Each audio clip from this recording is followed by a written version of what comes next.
Hi అండి. నమస్తే. Welcome back to our cooking channel మన మామ్స్ కిచెన్. ఈరోజు ఈ వీడియోలో ఒక మంచి రెసిపీతో ముందుకొచ్చాను. అదేంటంటే నిమ్మకాయ పులిహోర రెసిపీ అండి.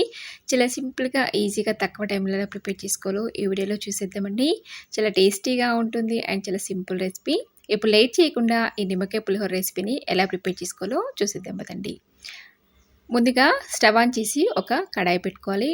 కడాయి కాస్త వేడిన తర్వాత అందులోకి 3-4 టేబుల్ స్పూన్ ఆయిల్ వేసుకొని, ఆయిల్ కూడా వేడైన తర్వాత ఇందులోకి ఒక 3-4 ఎండుమిర్చి, అలాగే కొద్దిగా పల్లీలు, అలాగే ఒక 1 టేబుల్ స్పూన్ శనగపప్పు, అలాగే మినపప్పు కూడా వేసేసుకోవాలి. అలాగే కొద్దిగా జీలకర్ర, ఆవాలు కూడా వేసేసుకొని ఇవంతా కూడా ఒక 1 మినిట్ పాటు బాగా ఫ్రై చేసుకోవాలి. ఎండుమిర్చి అలాగే పల్లీలు బాగా ఫ్రై చేసుకోవడం వల్ల చాలా టేస్టీగా ఉంటుందండి. ఇదంతా కూడా ఒక నిమిషం పాటు బాగా ఫ్రై చేసుకోవాలి. ఇప్పుడు ఇందులోకి చిన్నగా తరిగి పెట్టుకున్న పచ్చిమిర్చి ఒక 4-5 వేసేసుకోవాలి. ఈ పచ్చిమిర్చి అంతా కూడా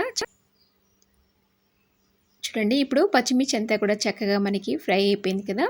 ఇప్పుడు ఇందులోకి కొద్దిగా కరివేపాకు కూడా యాడ్ చేసుకోవాలి. ఇదంతా కూడా మళ్ళీ ఒక నిమిషం పాటు బాగా ఫ్రై చేసుకోవాలి.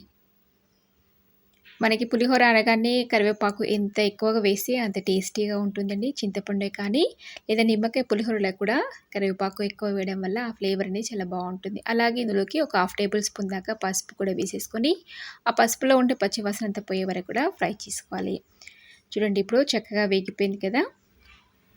ఇప్పుడు ఇందులోకి నేను ఇక్కడ ఒక 1/2 టేబుల్ స్పూన్ దాకా జీలకర్ర అలాగే మెంతులు కలిపి కొద్దిగా లైట్‌గా రోస్ట్ చేసి గ్రైండ్ చేసిన పౌడర్ వేశానండి. అది వేయడం వల్ల టేస్ట్ అనేది చాలా బాగుంటుంది. అలాగే ఇందులోకి ఒక 2 నిమ్మకాయల రసం మనం ఇలా తీసేసుకొని యాడ్ చేసుకోవాలి. ఇలా పోపులో నిమ్మకాయ రసం వేయడం వల్ల పులిహోర ఫ్లేవర్ అలాగే టేస్ట్ చాలా బాగుంటుంది. ఇలా నిమ్మరసం వేసేసిన తర్వాత ఒకసారి ఇదంతా కూడా బాగా మిక్స్ చేసుకోవాలి. చూడండి, ఇదంతా కూడా చక్కగా మిక్స్ అయిపోయింది కదా. ఇప్పుడు ఇందులోకి ముందుగానే మనం ప్రిపేర్ చేసుకున్న బాయిల్ చేసి పెట్టుకున్న రైస్ ఇందులోకి యాడ్ చేసుకొని మనం అన్నాన్ని ఉడికించేటప్పుడే ఇలా పొడి పొడిలాడుతూ ఉండేలా ప్రిపేర్ చేసుకోవాలండి. ఏ పులిహోరకైనా, చింతపండుకైనా లేదా నిమ్మకాయ పులిహోరకైనా అన్నం ప్రిపేర్ చేసుకునేటప్పుడు కొద్దిగా మనం ఇలా పొడి పొడిలాడుతూ ఉండేలా ప్రిపేర్ చేసుకుంటామంటే పులిహోరలకి చాలా బాగుంటుంది.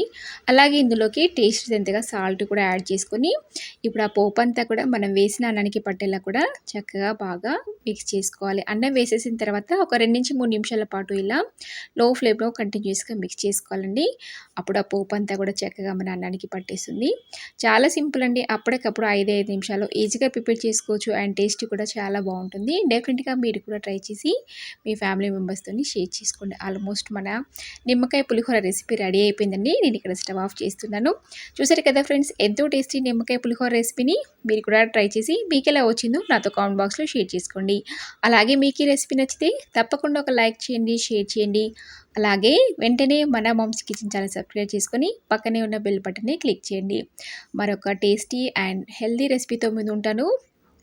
Thank you for watching.